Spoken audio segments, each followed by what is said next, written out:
Here we go. Is it up now? We are live now. We're live now. Thank you so Oh, much okay. for the observation, Vivian. So we'll do a retake on the intro and then we'll get back to Chris Golden. So hello everyone. Uh, Joining us live on Facebook for our video chat for today on making digital education work. And today we are focusing on solutions. Uh, a quick recap on what has happened already during the week before we get into the discussion for today. So it's been a very busy and exciting week for us from Monday to Friday. Um, our host for the week, Malin Oluchi, assembled a team of experts to discuss how we can make digital education work for Nigeria. Essentially, how we can leverage digital technology to make education more accessible, affordable, relatable, and usable by all. And on day one, which was Monday, Chris Golden was with us. And we discussed the challenges of virtual teaching and transitioning to digital education platforms. He gave us a teacher perspective on day one. And then on day two, we got a parent perspective on coping with homeschooling and virtual learning for our children. On day three, which was Wednesday, we had a student of University of Lagos join us for our TweetChat on skills and capacity development with online courses. What are the motivations, the expectations, and the challenges? Then on Thursday, day four, we featured a development expert in quite an interesting interaction on needed reforms and prerequisites for effective digital education. And yesterday, which was the final day of our tweet chat, we had the honor of hosting a lawmaker in Nigeria, a member of the House of Reps, who discussed with us the role of the government in integrating virtual and physical learning models for the 21st century.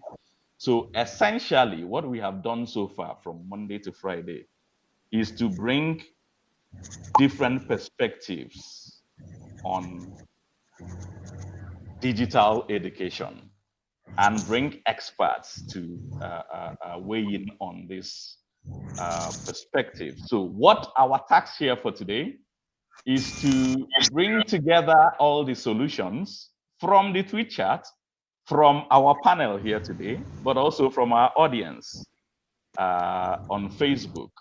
So, to our audience, feel free to engage and interact with us. For that Uh, interview, could you forward them back to me? I got a new WhatsApp. So we will be glad to see your inputs, your contributions, your perspectives, your questions to the panel today, and also your solutions on how to make digital education work for all in Nigeria. So quickly going into solutions for today, let's go back to where we started from on Monday. So on Monday we had Chris Golden, Ifeanyi, share with us his very rich experience of how he has endeavored to maximize the options for digital learning to give his students access to his classes during this period of COVID-19.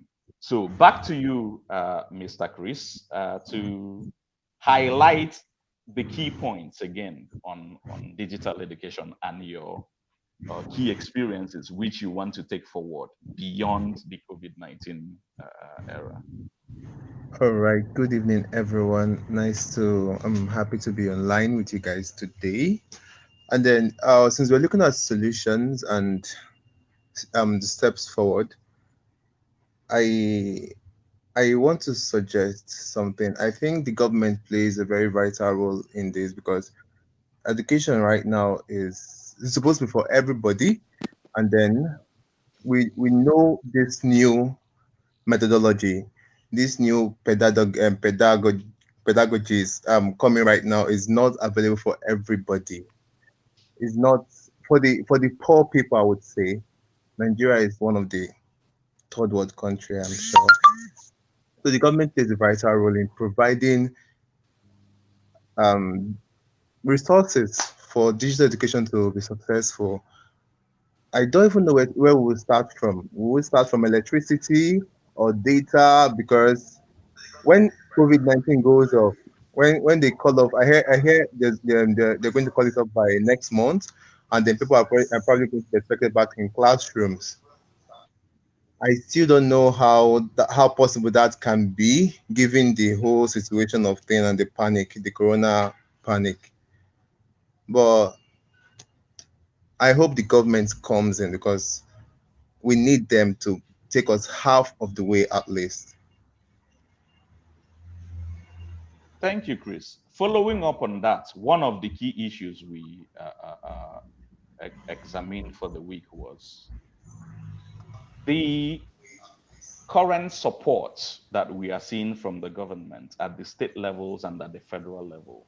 For instance, several state governments are supporting on-air lessons, particularly for primary schools and secondary schools, by TV broadcasts, by radio, by other means, recorded videos on YouTube and other platforms. And our concern was beyond the COVID 19 era, are we likely to see continuing government support in making digital education mainstream in Nigeria education system? Or is this going to be another issue of a fire brigade approach or desperate measures for desperate times in If I Nigeria? understand, In your perspective, is it likely that the governments at federal and state levels will continue to support digital education? well, I am yet to meet the new curriculum beyond COVID-19. But right now, if the government is providing on-air educational means for the masses, I would say that is not enough. Because in teaching, interaction is necessary. It plays a vital role. We call it epigenetic rhetoric. There's a teacher and then there's a student's response. On-air will not give us that. Well, beyond COVID-19, students will go back to the classroom.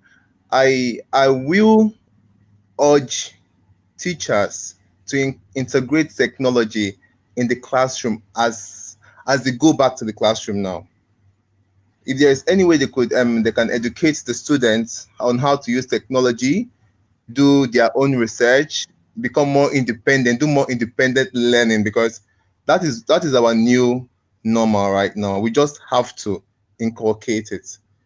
It's like a mandate on the teachers, on the parents, and very especially the government as well. All righty, thank you there. Um, Still on this issue,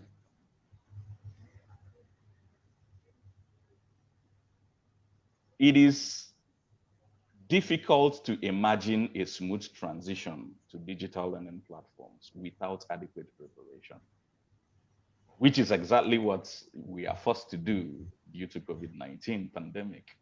We were not prepared for this. We never prepared for it before March, mostly. And now we are thrown into making desperate attempts to adopt digital learning platforms. And still, it appears that many schools, including our universities, many I teachers, and many students are still not prepared. The technological infrastructure is either non existent or inadequate. The technical know how for teachers to actually effectively use digital platforms to Up to par. maximize teaching and learning. So the question is, what have we not done? What do we need to go back to and do properly for us to make this better? Will it involve some level of teacher training? Will it involve some level of investment in technological infrastructure and tools for both teachers and students? Because on the one hand, we have the teachers, and on the other hand, we have the students who are at home at this period and also need access to technological devices and platforms to access virtual learning.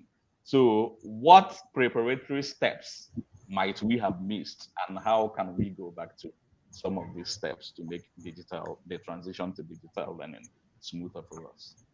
Okay, thank you for that question. I would like to highlight three things importantly that would take us that one of the things we've not done right and what we should pay attention to. Uh, the government investment in the educational sector is one huge question mark facing all of us today. They have not paid attention, they have not prioritized education at all in any way. So that is one big question mark that needs to be ratified for us to do it right. Then next is teachers training. There is no denying the fact that none of us have ever held a virtual class before. It was our first time, and thankfully the smart ones were able to pick up. Otherwise, we'll be having a meltdown in the educational sector right now. I don't know. I'm hearing myself.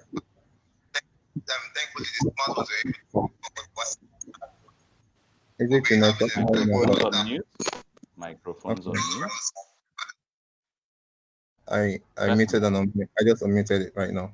Okay, then next is teachers training, as I mentioned, because none of us were ready for this new reality, and then we need that training. We need to unlearn and relearn many things.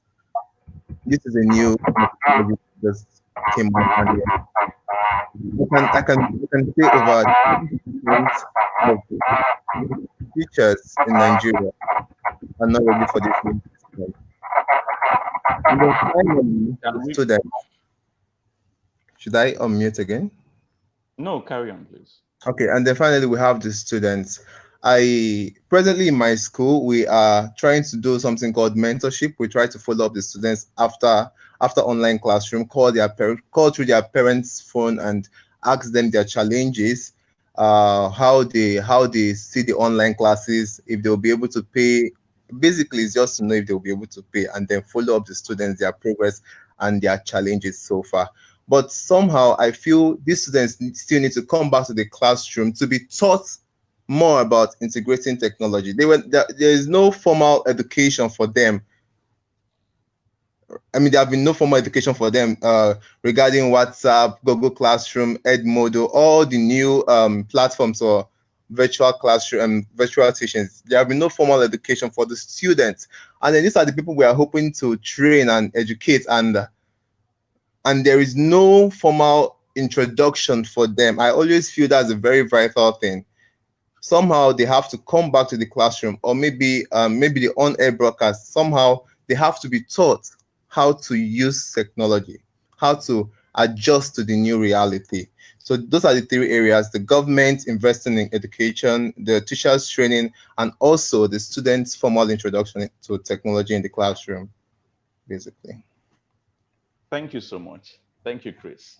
Um, we are getting contributions from the audience, suggestions, solutions. One good point from Leaders of Africa, which is highlighted on the screen, is the distinction between structural challenges and facilitational challenges. And some of the structural challenges noted here include electricity, which we know how terrible it is in some parts Okay, of Nigeria, is data and internet connectivity. And then the structural and facilitation challenges relate to the side of the school and the teacher and broadcasting the instruction to students.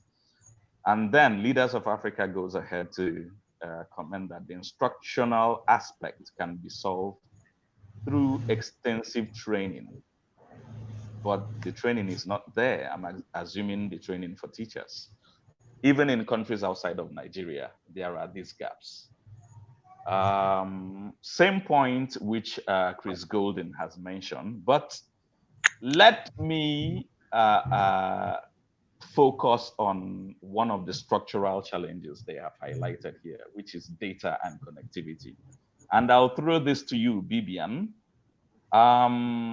One of the significant challenges in making digital education work for Nigeria, beyond Africa, for all of Africa, is the cost of data or internet connectivity. In addition to the cost of devices, the cost of data is still very high and beyond the reach of some students, beyond the reach of many families, beyond the reach of some teachers, in fact. So where are the solutions? How do we see solutions to this problem of the cost of data and internet connectivity beyond government subsidy, beyond COVID-19? How do you think we can overcome this significant challenge of cost of data so that we can make digital learning accessible to all? First of all, I'd like to think that it's a gradual process. It's not something that we're all going to be introduced to in one day. Just like the use of mobile phones in Nigeria started over a period of time. We went from landlines to the Nokia 3310 to now we're using the more exotic kind of phones. On the part of the devices that can be used for digital learning, there is obviously not so much the government can do to make it affordable for the masses. And in line of what's currently going on in the world with the whole social distancing, you cannot exactly ask maybe a community to share a laptop or a particular group of persons to share a laptop. There's need for people to be. So on that part, I really would think that it's the only solution I'm considering right now is having maybe non-governmental organizations who are interested in education, so to say, digital education, promotes maybe donating devices to people who cannot afford them. Now, in ascertaining people who cannot afford them, there's the problem of data in Nigeria. We really do not have data, so we can't even tell who are the poor masses who cannot afford these devices and who are those who can afford it. So there is also that particular challenge. So in the meantime, that is what I think can be done in terms of subsidizing the cost of the devices. Then on internet access, I think the government has a whole lot to do in that aspect. There was a point where we could use 1 gig of data for 1 month. But right now, you find out that you can't even, 20 gig of data cannot even serve for a week or 2 weeks at most. So there's a whole lot going on in the background that we do not know, and the government needs to check that.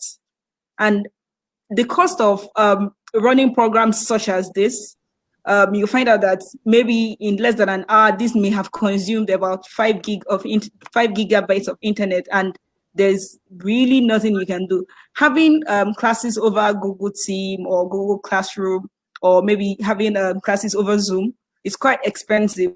It consumes a whole lot of data. So the government really needs to step in to regulate internet providers. They have to regulate the cell. I know there was a point they intended to, at some point they wanted to increase the tariff and people protested. They went back to normal, but what we notice is somehow the data is still at the same price they were selling then, but it's almost useless. So there's something going on in the background that the government, maybe NCC, that's the Nigerian Communication Commission or something, needs to check that to regulate the cost of data for people, because it's not everybody, it's not every student, it's not every family. If we're going to make digital education accessible to every family, it's not every family that can afford to spend up to 40,000 naira, 50,000. Not even every family ends up to that amount. So when we look at it that way, we sort of realize that the whole digital education thing is probably going to be for the high and mighty, for people who can afford the devices first, and then people who can afford, who have access to the kind of internet, because you need really good internet to be able to access digital education. So two major points: people donating the tools, and then the government looking into and probably regulating the sale of data by the internet providers. That's what I think. Good, good, good.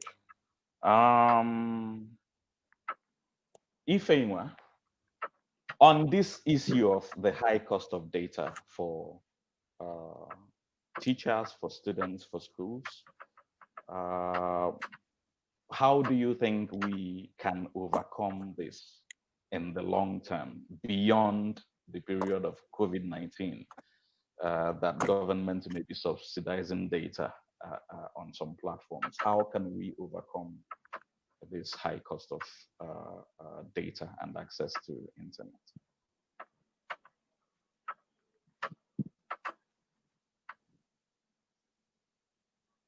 Hello, Ifeanyi. Hello, Ifeanyi. You can unmute your mic, huh?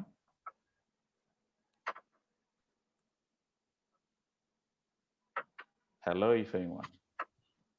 All right, I'll carry on. Some of the suggestions, these are not immediate solutions in any case, but during our tweet chat, we noted some emerging technologies which in the future might become more widespread and more available and accessible to a larger segment of our populations. And some of these emerging technologies have the promise to reduce the cost of internet for educational purposes, but for also other purposes. For instance, Google Balloons, which we understand is already being used in Kenya or some parts of Africa during this period of COVID-19 to support educational platforms. That is technology that can be deployed to remote villages, to remote communities, to help open up the areas and connect them to the world. Um, uh, Starlink, which is being developed by Elon Musk's company at the moment, is also one promising technology which will leverage on 5G to make the internet faster, cheaper, more affordable, and have greater coverage area, so that people can access it across the world. So there is promise that sometime in the future we will get there. But for now, we have to work with the solutions that will work for us for now. So on going beyond structural challenges, there's also this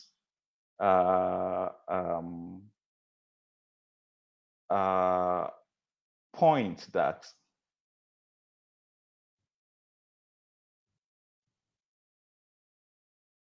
digital education seems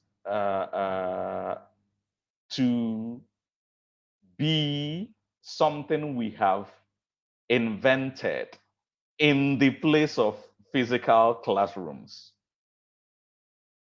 during the COVID-19 era. Schools are shut down, so we are falling back on the next available option, which is digital learning platforms. What if schools resume? Do we believe that the schools, the teachers, and the students will still be as excited to use digital learning platforms as they are for this period that schools are shut down? If schools resume in June, July, and August or September, would we still have this um, level of engagement and excitement and use on digital platforms? Or is it a case? Is we foresee a scenario where we will make more conscious attempts to marry digital learning and and physical classroom learning? Or will some people simply say, no, digital education was something we tried because schools were shut down, so let's dump it and go on with business as usual? Chris, I will be glad to have your opinion on this, and then I'll go to Obianuju to Okay. get her perspective on how we can merge digital platforms and physical classrooms. Well, I am a teacher, and if you ask me if I'm excited to go back to the classroom and dress up, wear shoes, and all of that, I don't see myself doing it. Oh, you're gonna dump physical classrooms and adopt virtual. I am so. If I have my way, I will dump the physical classroom. I Are promise you you. serious? Because I realized Why it's though? quite easier to have this communication online. I actually have very introverted students talk to me, reach out to me on my WhatsApp DM to complain about the areas they need more focus and there are areas of needs. And I realized in the classroom they don't do this. They hardly come to my office to complain, but a student just walked into my inbox and was like, "Sir, I want to submit the assignment. I have an issue." I'm like, this boy never talks to me in the classroom. He doesn't say anything. I'm always the one who is asking questions, and then he's nodding his head, and then all of a sudden he can ask questions. So I actually want more of that. And if digital education can give it to us, allow people to express themselves. By the way, digital education allows the students to be independent because it's basically 50% the teacher and 50% the student. If the student is not ready to put in all the effort, to go the extra mile to find information, because we give YouTube links at the end of every class, we give voice recording, we give recommended YouTube videos they could actually like watch to learn more, because it doesn't end with the teacher. They have to go the extra mile and I mean be more independent. We even provide independent learning aids for them.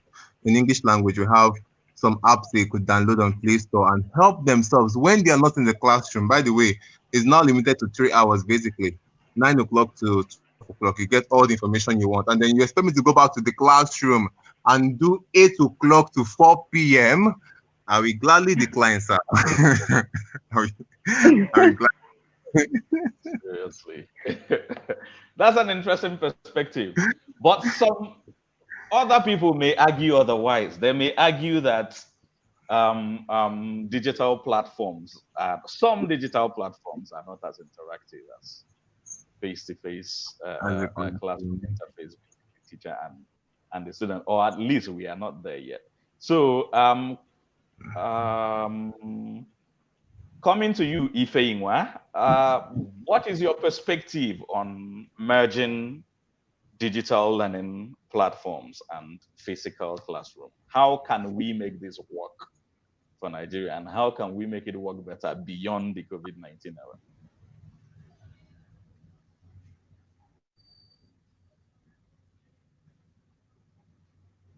Hello, Ifeinwa.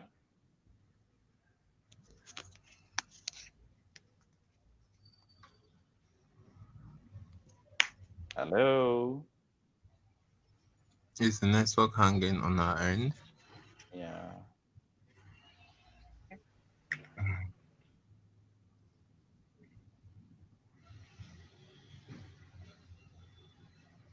One point from leaders of Africa is on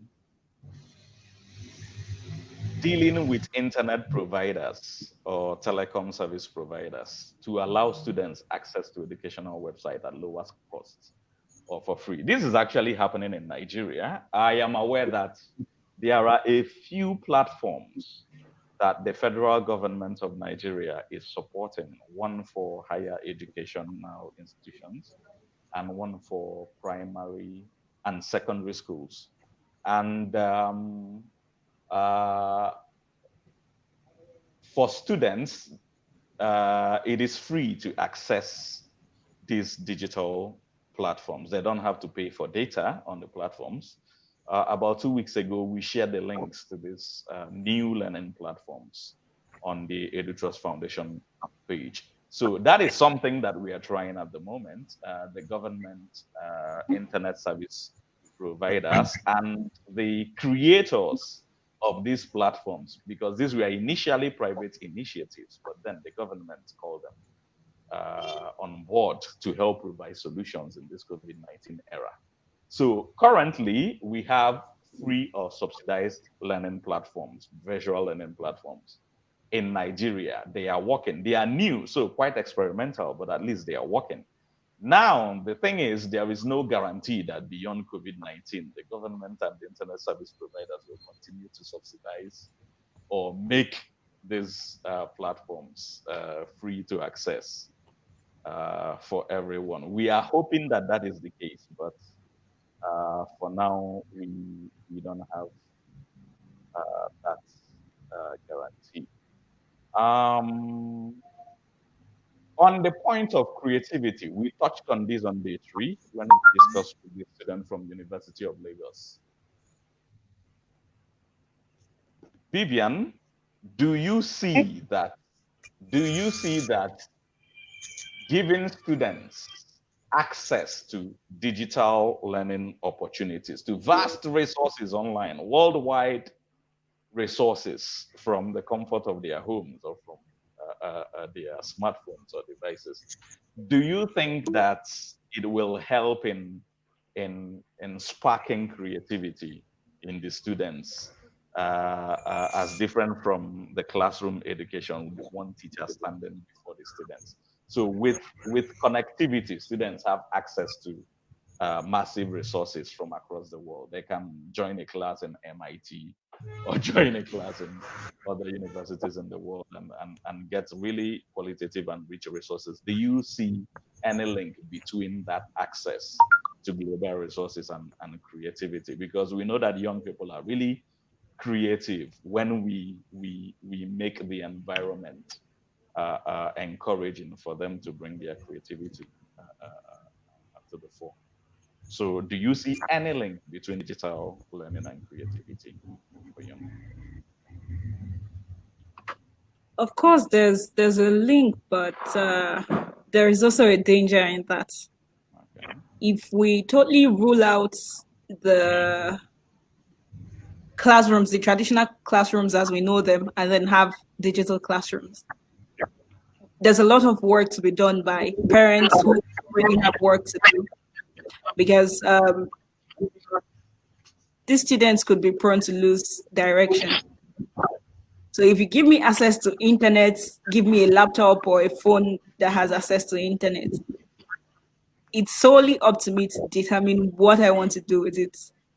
I could surf the internet, be on social media, do TikTok all day and do absolutely nothing. Or I could take up some courses on EDX, Coursera, and the rest of them. So it depends largely on the student, what the student wants to do with his or her life, and the sense of direction the student has. And that is where the teachers come in, because teachers, they don't just, to the best of my knowledge, they just don't teach you how to know maths, physics, and the rest of them. They also guide the students towards a particular part. Yeah, exactly. So they mentor the students. So if that's if the teachers are not there, okay, we've seen certain videos of students putting up a picture of themselves during Zoom or Google Classrooms So they could be behind the pictures doing whatever they want and then pretending to be in a classroom. So things like that, there's that danger. But for students who really want to be useful, for children who want to be useful, there's a link See, between digital education and there are them ones getting creative. that don't want to be useful. But the ones who we think do not want to be useful, with a little push, with a little direction, with a little guidance, you never really can tell what they will become. So I just think there still need to have the traditional classroom, but then maybe we'll start with a mixture of the traditional classroom and the digital classroom, and then finally shift to the digital classroom. Okay. Good suggestion. Thank you again. Oh, so sorry to cut in. Okay. Welcome. Hello. You're welcome. You're welcome, Ifeanyi. Hello. Sorry, I wasn't getting Maria. what you said earlier. It was a question that was thrown at me. Sorry, I didn't get that. Yes, but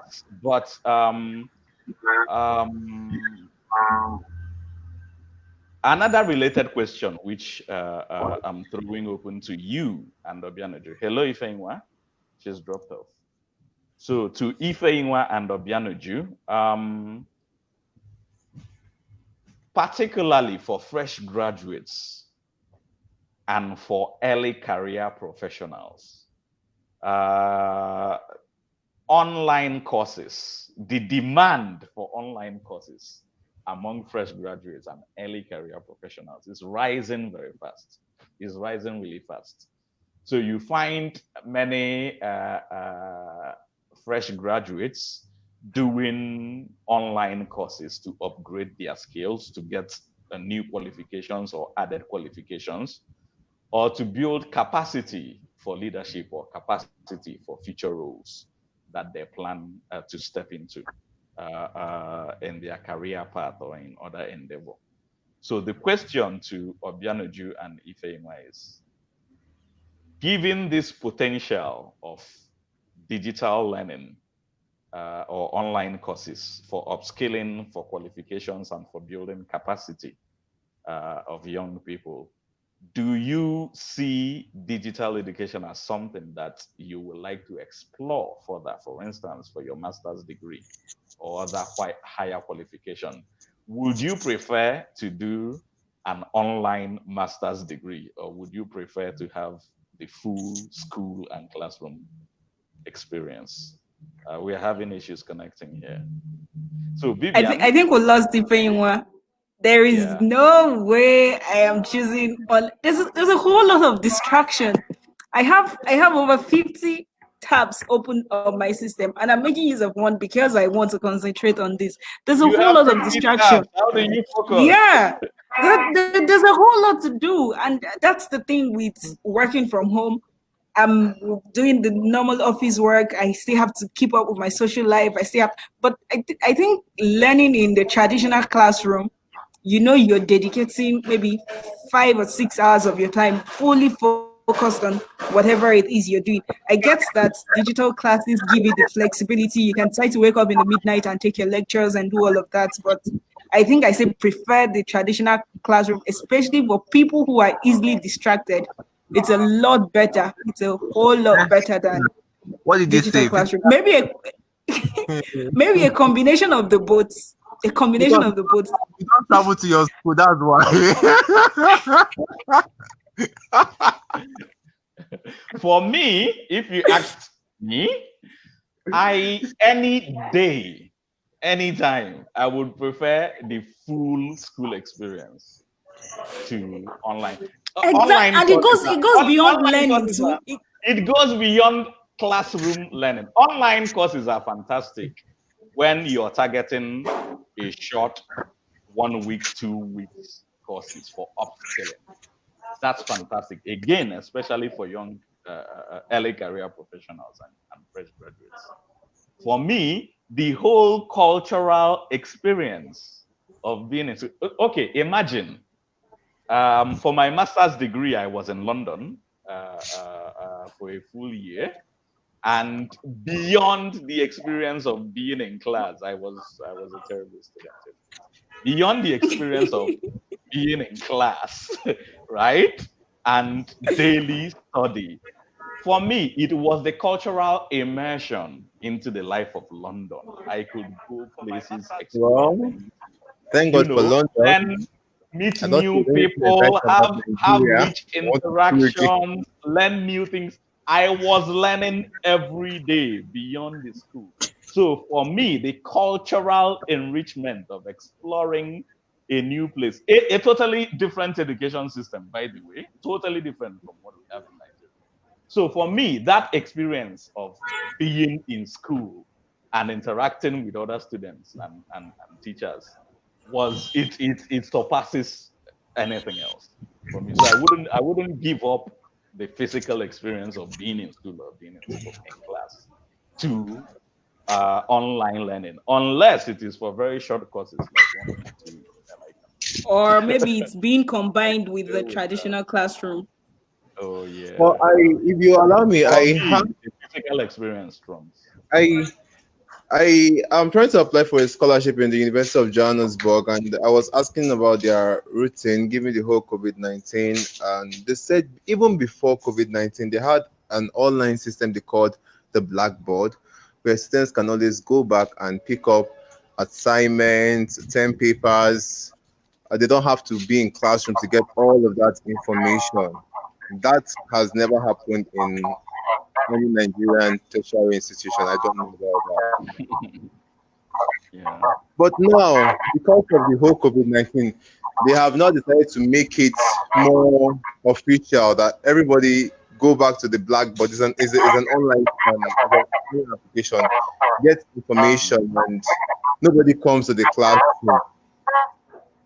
And yes, there are conservative people like Bibian who would want to go back to class. Like experience the whole sitting down in front of a lecturer. I don't know the joy you get from it. I'm Mr. Okay as well. I don't know the joy. It's beyond the classroom. That's the point. The cultural experience goes beyond the It classroom. is not It's not just a progressive. classroom It is experience. conservatism. Oh well, different strokes for different folks. So at the end of the day, it is Please still a hold on a matter of moment. Can I say something? hello, Obianoji, you're welcome. Yes, you contribute, please. Okay, yes, please. My network has been really terrible. I've not really been able to join in the conversation. But You're talking from welcome. the perspective of a frustrated internet user and a student, I would say the whole digital learning process has to be really, really, really gradual because we do not even have the structure required for digital learning in Nigeria because it cannot be for some people or for some group of persons and some other persons are not able to benefit from it.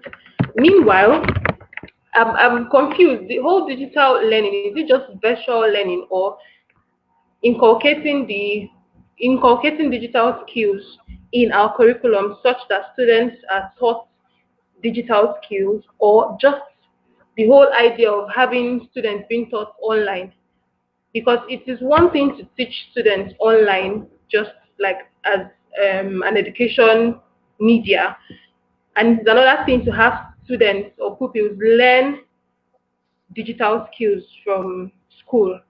Do you understand? So I think it has to be a gradual process of putting structures in place such that maybe after some 5 years or 10 years, it's able to kick off because the structures we have in place now, I'm not even in a typical rural setting, and I'm having this internet problem.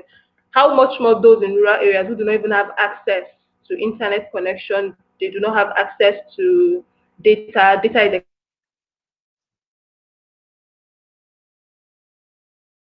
Hello, Obianoji. Hello. We lost her again there. Exactly what she's talking about. Well, exactly the challenge she's raising, right? Quality of the connection and cost of well, is all you can see it expensive for live. them. So I just believe the government should gradually and Oh well, we're there again. So for me, the point she was trying to raise, for me, I believe it is both. the solution will include introducing digital learning into the school's curriculum so that it is actually taught in school, but also making it practical. For me, there's a danger by focusing too much on curriculum. Let's, add digital learning to our curriculum so that we can enter the classroom and teach it to students. That approach is pretty old school, if you ask me. I would prefer that we give them the tools and give instructions and let them explore for themselves and learn. And the reason is this: I remember way back in school when we were learning computer science. I did as computer science as one of the general courses we did in first year or second year. I don't exactly remember.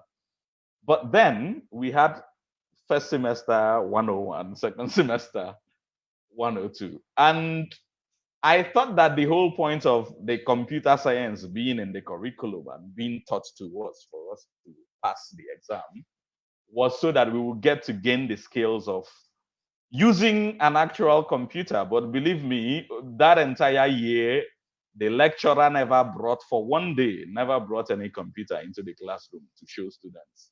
This is what the computer looks like. This is how you actually use. We were being taught computer in theory, and at the end of the day, none of us was any better in actually using a computer. As a matter of fact, my first major use of a computer was doing when I was writing my project in final year, and I had to do research. Then we were going for night browsing with really terribly slow internet. And that was my first major interaction with computers and with digital platforms and learning online.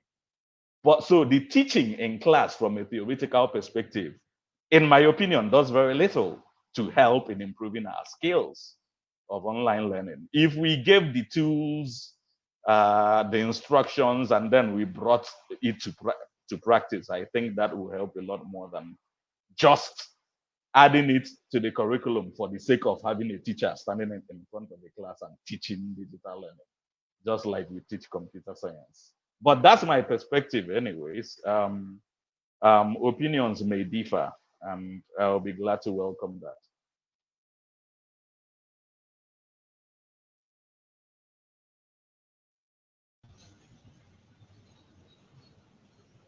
Okay. We continue to encounter these challenges, but welcome back, Ife Inwa and Chris Golden. You're welcome back. Thank you. Yeah. Thank you. I saw a comment from someone who was talking about his MBA in Norway, and he had virtual classroom inculcated alongside the physical classroom. And then I think Nigeria is just too slow to catch on, and the digital era has not been here yet. It's been here forever. But like Albiano just said, it will take a while. It will not happen today and tomorrow. Yes. It won't. It won't. We need to probably go back to the classroom, formally introduce the students to this new curriculum, and let them know how important it is, and not wait for what was that Mr. K said about emergency, waiting for the emergency fire brigade approach. Exactly. We should probably go back let them know. Sorry. Okay. Because I was also thinking, it's not just for teachers and the students. I think the parents also have a role to play, because learning starts at home. So they need to also be trained on this, because first of all, you have to learn from home before you take it out there. So, and when you come home, I think they learn better than when you're in a classroom of make it 20 people. But when you come home, there is already a plan. There is a playtime and there is teaching time. So I think as apart from the teachers, the children, the parents, teachers are not able to. They have to catch up, because you want to make the world a better place. It starts from the education. If we educate better, the world will be very colorful. I think that's it.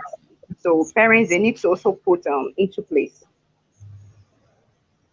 Thank you. Parents, Thank you teachers, so much. students, yes. And there's something I noticed we're missing significantly in this conversation. The fact that we're having virtual learning programs, it's actually because we're all at home.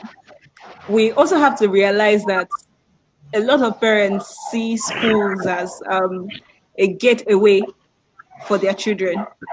Thank Definitely, you. yes. So for most of them, they ship their children off. Like, most of them literally cannot wait for schools to My reopen. God, So leave if your you're house. bringing up a solution, you will have them at home always. It's a lot of parents are definitely going to kick against it. And now, okay, what happens when the parents have to resume work and they're not at home to regulate the use of these devices for their children? What happens in that situation? So running If away from the traditional classroom is it's I don't see the feasibility of that anytime soon, if unless parents are we going, find let's have to resume school as well. Just so I'm sorry, Chris, you cannot run away from teaching your children. You just have to do it. Okay. But like you Another said, important point. is okay. Go on, please, Ifeima. Go on, Okay, go I on, want to say Ifeima. is actually is a gradual process. I think visual learning is very welcoming because students that are visual learners, because one, they adapt better, and there is for checks and balances, they get to express themselves better. They get exactly, I mentioned that. to retain information better with visual learning. So yeah, They exactly. So also I get to think be it's a gradual independent to process an where we extent. have to equip them with tools. So I think it's very, very okay. Like the question you asked earlier, but the network was fluctuating, so I wasn't able to catch up to answer them. You're talking about the network providers. If the government, I think is the role the government has to step in along with NCC to subsidize it to the lowest price for students. And so once we give it to them, we'll see that education is the best thing that can even happen. Is the best thing that can happen to a nation because where you equip them, it changes the world entirely. And I think that's what EduTrust stands for, where we reach the served and not reserved with education, making them everybody. Because no matter the distance, no matter where you are, you ought to have a good education. So I think it's a gradual process. So I'm so in for visual learning. I think it would be the best thing that will happen to our students. Thank you. Thank you so much.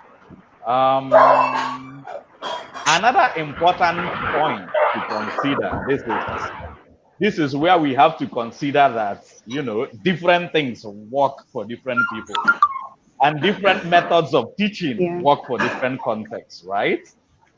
So for instance, Yeah. what will work for primary and secondary schools may not work for tertiary institutions. What will work for universities in terms of digital learning? We may have to mute some of the mics. What will work for universities in terms of digital learning may not work very well for primary and secondary schools, right? Again, Yeah. what will work for the rich who can buy data and have access to internet services? What will work for the rich may not work very well for the poor. And what will work in Anambra State may not work very well in Kogi State or in Katsina State or in Sokoto. So different things and different methods work in different contexts. Chris Golden, how do you think, in your opinion, how do you think we can adapt different tools to different circumstances and still maximize digital education? Because the same things will not work for everybody. Okay. I was lost right now. You give me a recap of your question. How do we adapt what again? Okay. Different things work for different people.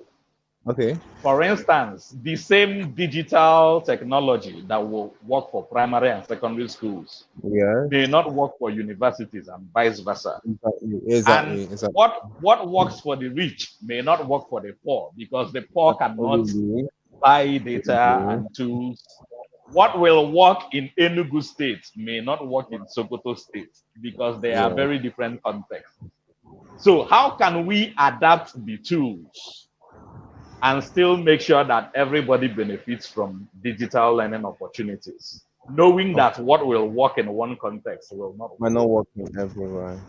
I would like to liken this situation to civilization. Different cities and countries caught on with civilization at their own time and their own pace. And at the end, we are all here, right?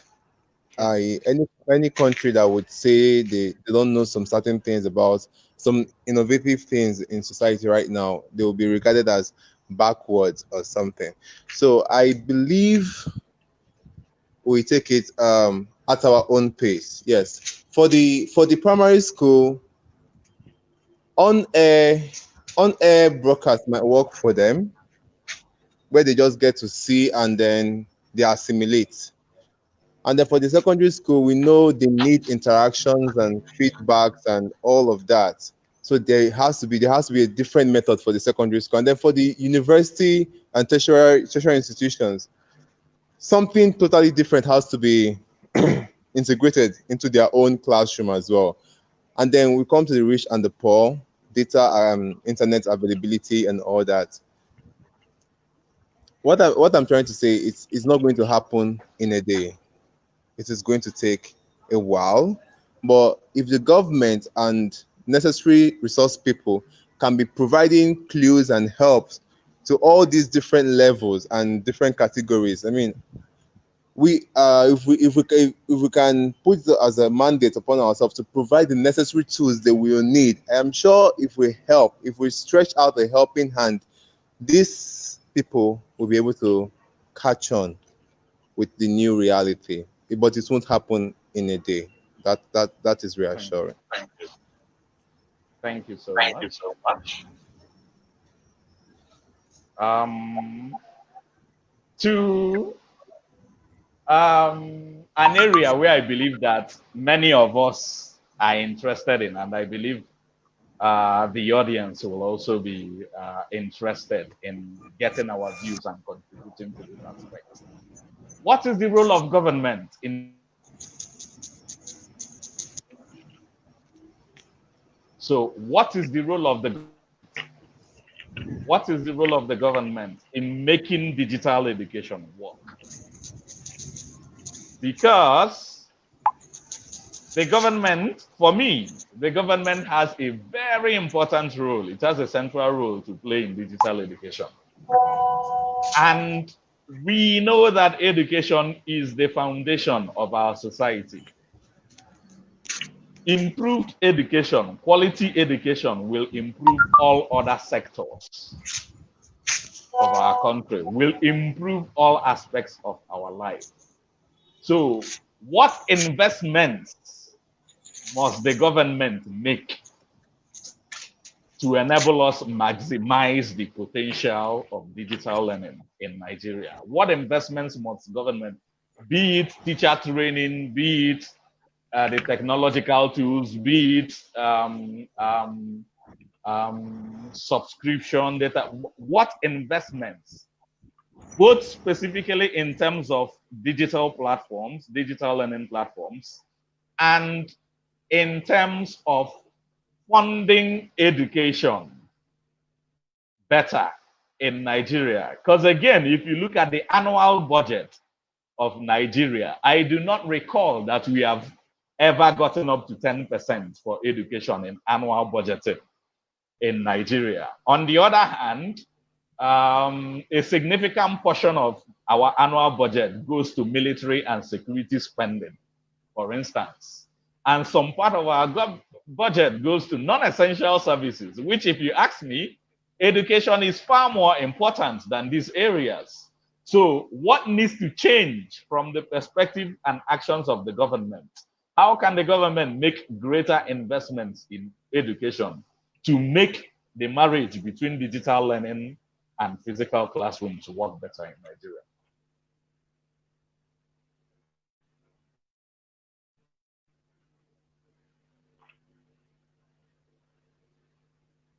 Hi, Bibian.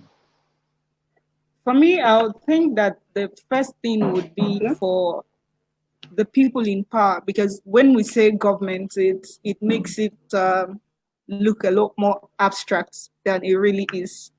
So I think it's for the people in power to first of all come to terms with the fact that education is fundamental, that the educational sector plays a huge role in however a nation or a country turns out at the end. So they need to appreciate education first of all. And I know quite all right that they appreciate education, which is why we realize that most of their children do not school in Nigeria. So yeah, that is the most important thing, to appreciate education and then appreciate the fact that the people they govern deserve good education.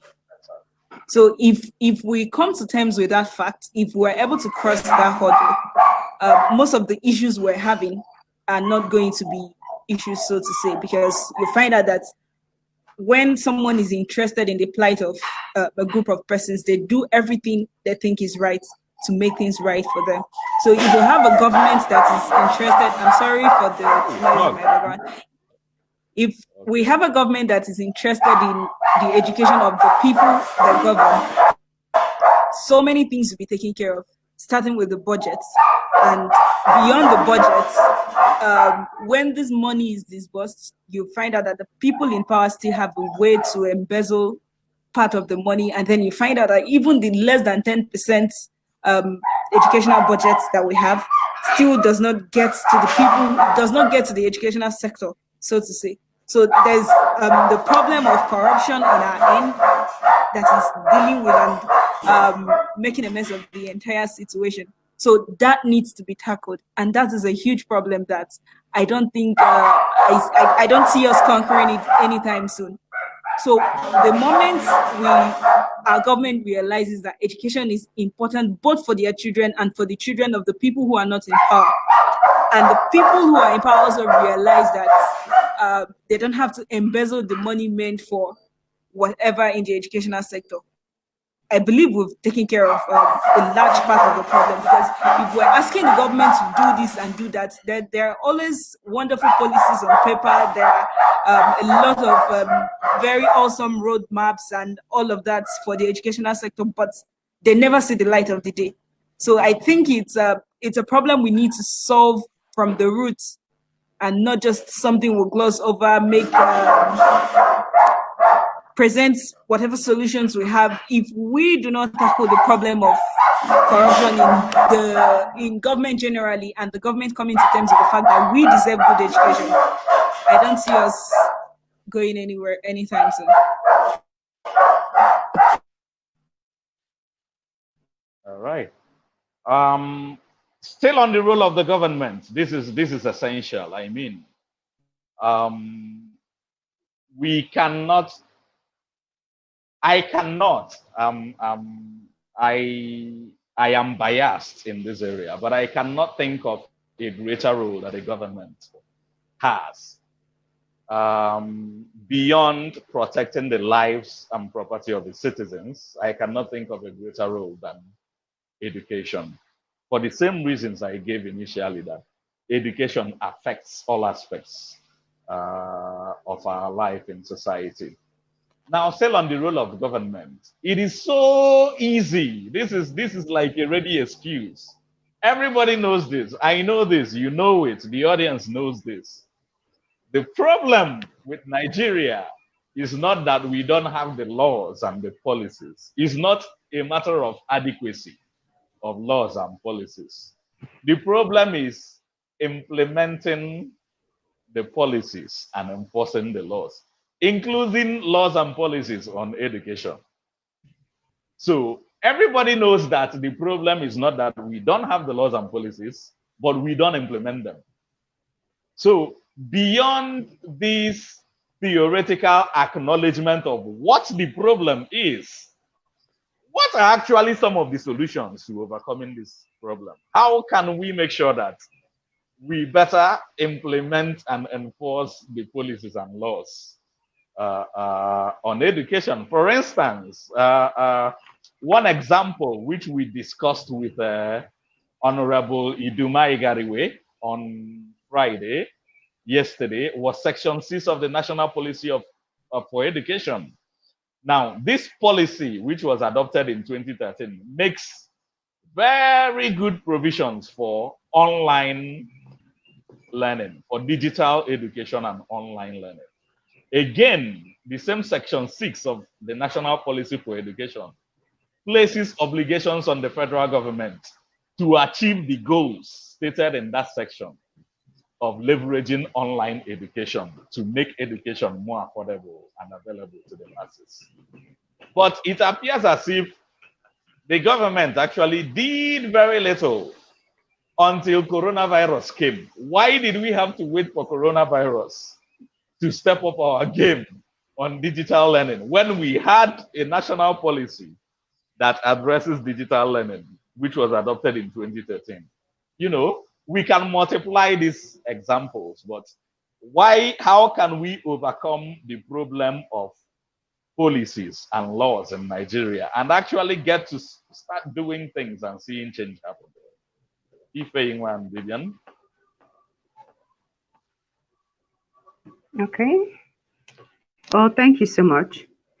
But like Vivian said, is the lawmakers, they have to really realize and know we have to get our facts. We have to get our goal. What is our goal?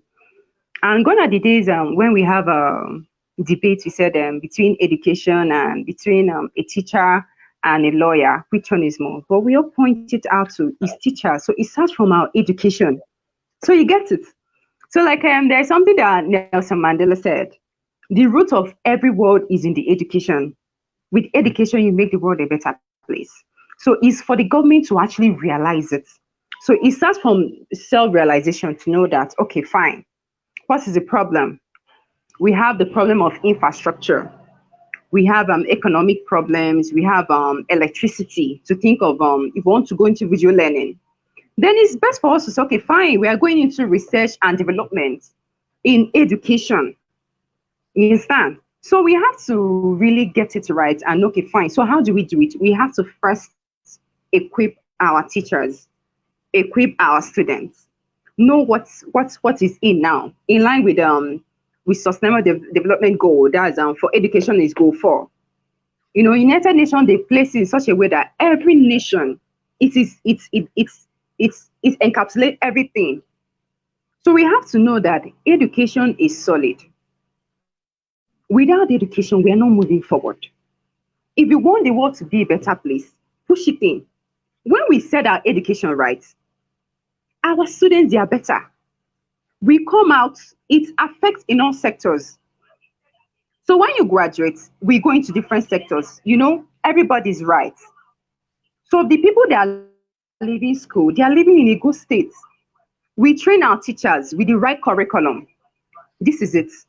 So we have the rural communities, we have the urban. Make sure there is no difference, no matter the distance. Everything is in place. So I think the government, they are the major stakeholder. Yes, we also have our stakeholder, but 80% is government. So if the government gets it right, then we can talk about other ones. So I think government have to get our goal. They have to first realize that everybody deserves quality education. NDG4 said it. Everybody, we all deserve a quality education. So that is it, sir. So Vivian, in practical terms, how do you think we can overcome this challenge of policy implementation and enforcement of laws on education? Beyond rhetoric, how can we overcome the challenge? First of all, I am not exactly certain about the policies and like the content of the policies, and to also know the practicability of the policies in the country. Because if we take policies that are applicable to countries like maybe the UK or the US. There's no way they're going to be practicable here. It's just probably someone's funnel for getting money from the government. Someone just probably came up with the idea and then made some cool cash and left. So I think we should start with things that are feasible. We should start with areas that are feasible. Like taking, for instance, digital learning. We know that for schools in my village, it is not possible for us to go digital. We don't even have the basic network, like for phone calls. I'm not talking about internet in my village. So you can't even introduce, okay, I hope my village people don't come after me. We can't even introduce digital, we can't even introduce digital learning to them. So we need to start from that point of knowing what is applicable to us as a nation. So we cannot go to some villages, maybe in some parts of Kano, in some part of Sokoto, and then go there to start talking about digital learning. So we need to be practicable first of all, because if we start talking about virtual learning for schools in my place, you just know that somebody wants to make money off the government. So maybe if we start from there and gradually, we might get somewhere, because whatever solution, whatever practical solution we think we have to implementing most of the policies we have on education, it's always going to be marred by corruption. There's always going to be someone standing somewhere looking to benefit from the process at the expense of the people who the process is meant for. So there's always that problem, which we need to tackle and which we're not ready to tackle. So if the government is really willing to do something, maybe we'll start little, start with things that we can do before we start taking on some of the wide elephant projects and all of that. So that's what I think. In your opinion, the reform in this aspect will not be limited to just increasing the education budget at the annual education budget, but also ensuring accountability so that what is actually budgeted for is used for the purposes that they are budgeted for. Exactly. For all we know, we can decide to have maybe 90% of the budget to be dedicated to the educational sector. If we are not ready to tackle the challenges of the educational sector, the money will still go to nothing. So if we have a very good budget, the implementation of the whole policies for the educational sector is still going to be a problem. So that needs to be addressed first. So we need to have a government that is willing to work for the people, a government that has the people at heart, not just on television, but really has the people at heart. Yeah.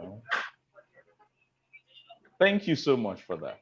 Thank you so much for that contribution. We are gradually coming to the close of our live chat, not because we've exhausted all the issues and explored possible solutions, but because we are conscious of time. So we've spent almost an hour, 30 minutes. We'll be ending in the next 10 minutes, but I have two more questions to ask. And after this, Bibian, Ifeimwa, or anybody else from the audience can ask more questions or make further contributions for us to take on board. But I want to assure the audience that we are noting all the points from the comments. And in our solutions paper, which we will publish next week, you will find that most of the comments and the solutions you're proposing here will be taken on board in the solutions paper that we will share with stakeholders and submit to government MDAs. So again, on legal aspects, because law is a foundation in any sector, we need enabling laws and then the policies to make things happen, right? And going back to chapter 2 of our constitution, Bibian, you will know this so well because you're a lawyer. Education It's non-justiciable. Well, that is no longer the case. Happily, That is no longer the case in a landmark judgment.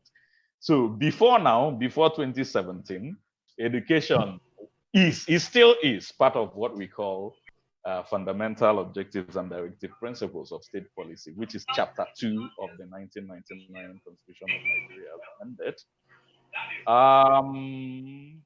And that chapter spells out the objectives of education for the government as a progressive, as a futuristic goal, not as a fundamental right, which a citizen that feels that the right to education is infringed can take the government or any other stakeholder to court to enforce that right.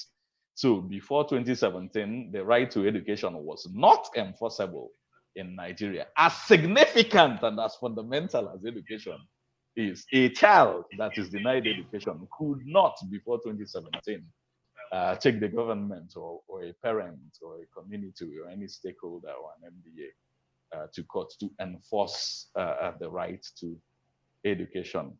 But that has changed since the judgment of 2017, because then the Federal High Court by Justice J.T. Soho, the Federal High Court sitting in Abuja on 15 March 2017, decided that the right of a child to education under Chapter 2 of the Constitution is no longer a non-justiciable right. That parents and guardians and CSOs and human rights groups can now bring an action against the government for failing to make primary and junior secondary education free for Nigerian children.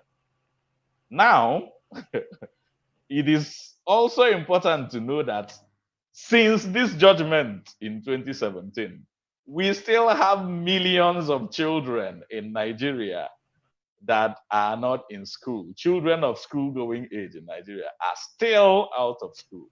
So do we take this judgment to be really transformational in terms of the potential to shift the position on the rights of a child to education in Nigeria? Or will it be something we see that we will progressively adjust to and progressively enforce? Or is it something that we should strictly enforce as a matter of fact, as now being a justiciable right in Nigeria on the same level with Chapter 4 fundamental rights? Vivian. I think it's one thing for the courts to make pronouncements. It's a different thing altogether to implement or to enforce the judgment of the court. It's just the same way we have various wonderful policies on the educational sectors, but most of these policies are not implemented. So the judge could deliver a landmark judgment which would not be enforced at the end of the day. So on that, children being entitled to free primary and secondary education, I'd like to think that to a large extent that is in practice. But what is the quality of this education that is free, so to say? So we have government schools that are largely free, but is it really the kind of school you would want your child to go to? With the quality of teachers we have, the kind of structures we have available there, the quality of education that is available to children over there, it's not even the kind of school anyone should send their children to. So there is that challenge. So it's one thing entirely for, there are laws. Nigeria as a nation, we're not lacking in laws. The LFN is very, very exhaustive. We have several laws. We have so many policies, so many blueprints, so many roadmaps, so many awesome things, but they're all in paper. The implementation is usually the problem.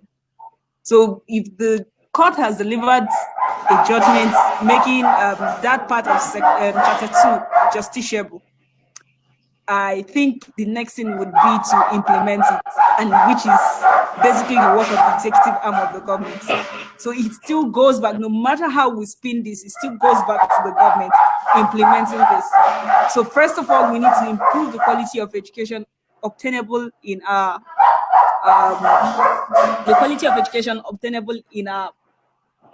public schools. which is usually accessible to members of the general public. And then secondly, improve the quality of structures, the quality of teachers, and ultimately, maybe there could be hope for the educational sector in Nigeria. Okay.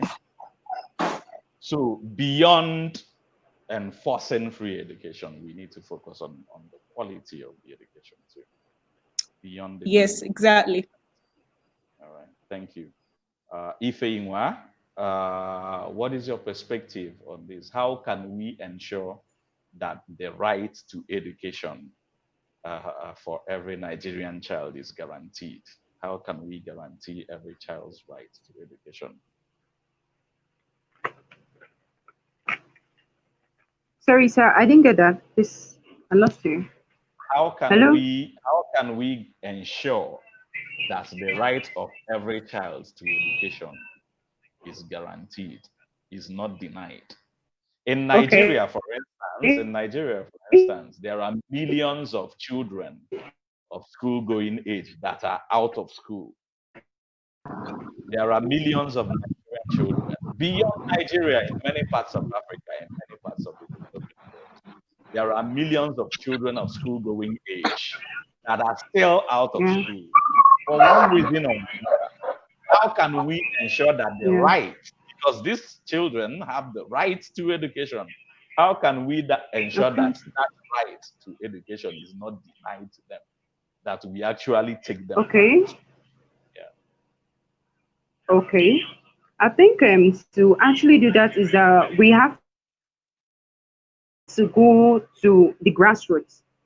Because if we keep looking at the children in the urban years, they can afford it, but the people that are not privileged enough, so we have to go to the grassroots, which are going to our rural communities, putting some checks and balances, and actually to identify our stakeholders. And that is when the local government council comes in place because they are the ones dealing with these people. So we have to awaken that awareness. We have to create awareness to know that, see, you have a right to education. Tell the parents, yes, even though they hawk, they have to go to school. So I think one is we have to create an awareness on everyone, majorly the parents and our stakeholders. Go to local governments, go to the law enforcement agencies. If you see a child, you have to take it up. Show me to your home. Then you have to, by the time you deal with 5 or 10 people, they have to wake up and have that realization. Okay, fine. Even though you have we're in Nigeria, but there are some laws we don't even know. We don't know. Okay, you as a Nigerian, this is your rights. So most of us we don't even know our rights. So it starts by creating awareness. So we go out there to create awareness.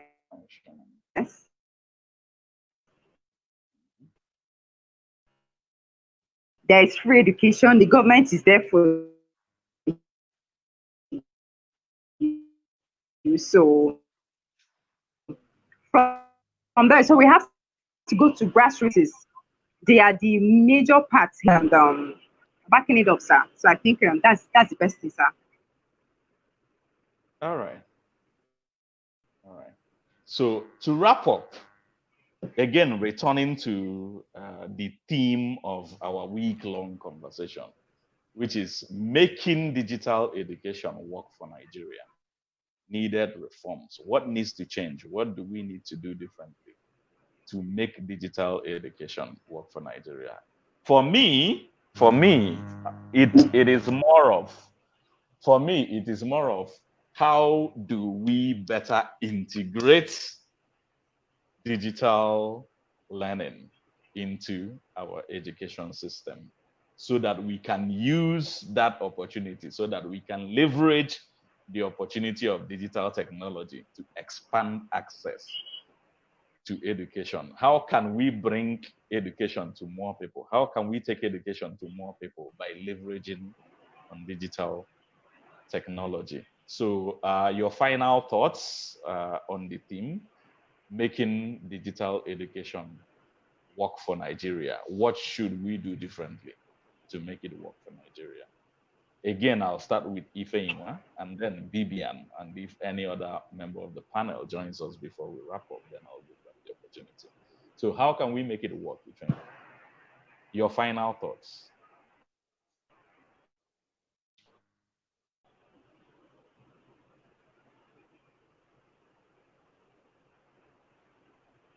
Sorry?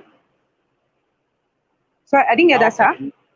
Yeah, how can we make digital education work for Nigeria? How can we use the opportunity of digital platforms to give more people access to education? How can we use it to expand access to education? Okay, sir. I think the question is, how can digital education work better? Oh.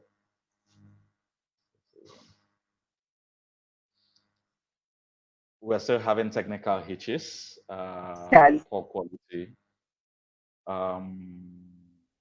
Bibian, I'll give the mic over to you now until Ifeanyi rejoins us in this conversation. Okay, better now? I think she's here. Yes, sir. Okay. Can you hear me, sir? We can hear you. It is not, the audio is not so. Sorry about that. So I think, okay. So I think the governments have to re-equip the teachers, because no, this is visual learning. So we have to re-equip them, give them the necessary tools, give them the necessary training, go for research and development for those in primary, for those in secondary. Give them the right curriculum. Because if you think about the teachers in rural communities, most of them are not very trained. They don't use a good curriculum, and the level of of exposure is not very good. So first of all, we have to re-equip them and follow up with them too. So it starts from there. So they have to know what they have to impact in other people. So I think it starts from there. So it starts from developing. We have to develop our teachers, develop, talk to the parents too. So since, okay, now this is a visual learning, this is the phase everybody is in now. So we have to teach them. So I think it's all about training. We have to train them, go for seminars. This is it. This is how it ought to be, and everything. So I think it's all about training. Okay. And also the educational sector. Hello, sir. Can you hear me? Very well. We can hear you. Hello. We can hear you. Yes. Okay, sir. Like you said the budget. Okay, the budget of Nigeria.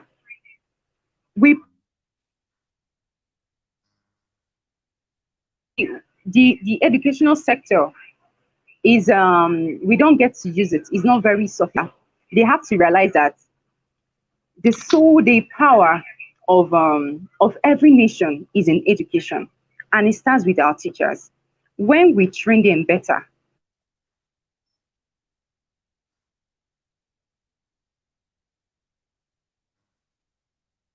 okay, over to you now, Bibian, for the wrap up.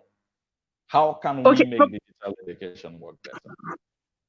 Okay, for me, it would be for the 4 major stakeholders in the educational sector to really put in their best in ensuring that education works better.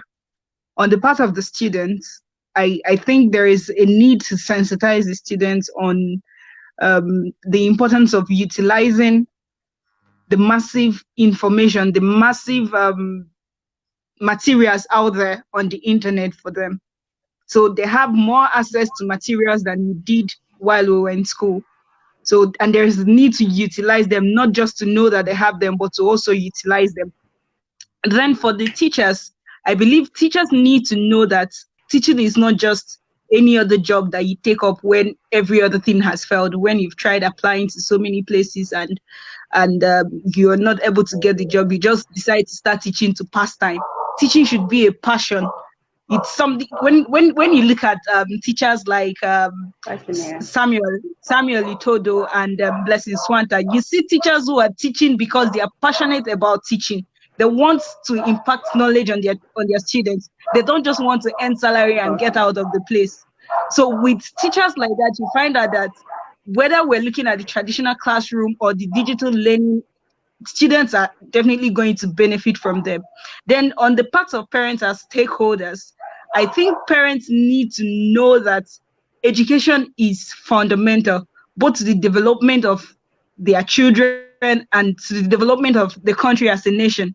I see a lot of parents who just see maybe secondary school as just a stage the child needs to pass through to get into the university. You see parents paying for their children to engage in malpractice during their SSCEs. You see parents paying for their children to sort their lecturers to pass exams. They don't see education as education.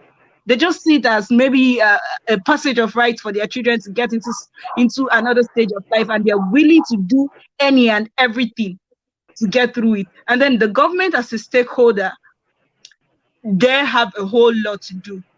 They need to refocus on the educational sector. We need to put in more. We need to beam the searchlight on the educational sector and make sure that the same way we take care of the National Assembly, the educational sector is taking care of that same way too.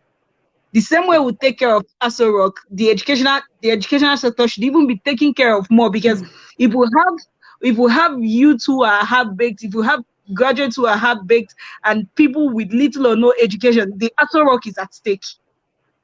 Because we stand the risk of having someone who is worse getting into that place and then probably leading the country to doom. So I believe both the students, the teachers, the parents, and the government, we all have a role to play in the grand scheme of things to ensure that maybe the quality of education improves in Nigeria. Thank you. Thank you so much. Thank you, Vivian. Thank you, Ife Inwa, and thank you to other members of the panel who have dropped out for one reason or another, some due to connectivity challenges.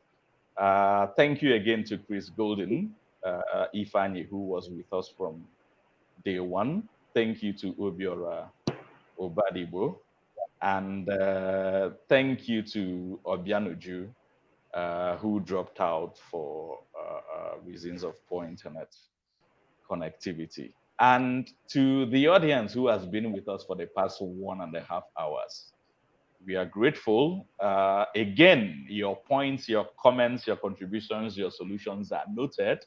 Some of them we have displayed on the screen during the period of this live chat. Even those that we have not displayed on the screen, we still have it on record, and we'll take all of them into consideration in our solutions paper. And again, thank you to the resource persons we had from Monday to Friday. On Monday, we discussed with a teacher, Ifani Chris Golden, on the challenges of virtual teaching and transition into digital education platforms.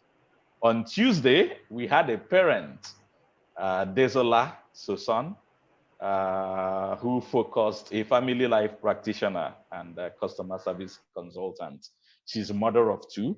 Our discussion, TweetChat, with her focus on coping with homeschooling and virtual learning for our children. And on day 3, Wednesday, we had a TweetChat with Milia Dowden, a third-year student of History and Strategic Studies in the University of Lagos, on skills and capacity development with online courses.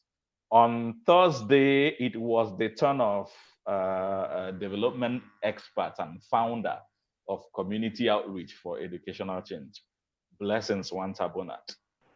We had an exciting chat with her on needed reforms and prerequisites for effective digital education. And lastly, yesterday, Friday, we featured a member of Congress, House of Representatives, Honorable Idima Igariwe, on the role of the government in integrating virtual and physical learning models for the 21st century.